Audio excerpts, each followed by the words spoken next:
Nanti soal pasangan kan urusan partai. Jadi habis ini kan pasti antar partai semuanya akan berkoordinasi, kerjasama, lirik-lirikan, ngobrol, ngopi. Ya, Ibu Ketua Umum sudah perintahkan nanti partai yang mengorganize. Untuk persiapan Pak, all for one, one for all itu seperti apa Pak? Boleh dijelaskan lagi Pak? Ini konsolidasi kekuatan partai ya. Satu untuk semua, semua untuk satu itu, ini momentum partai semua tidak ada yang ke kiri, tidak ada yang ke kanan. Istilah di PDI Perjuangan, tegak lurus. Nah ketika sudah tegak lurus, kemarin saya lihat teman-teman mewawancarai banyak kawan-kawan di daerah.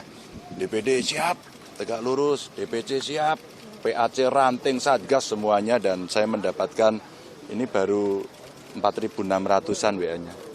Jadi belum sempat saya balesin satu-satu.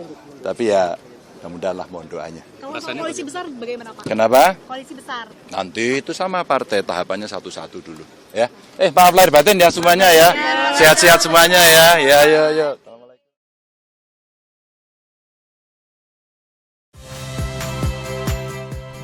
Saya Muhammad Syahreza.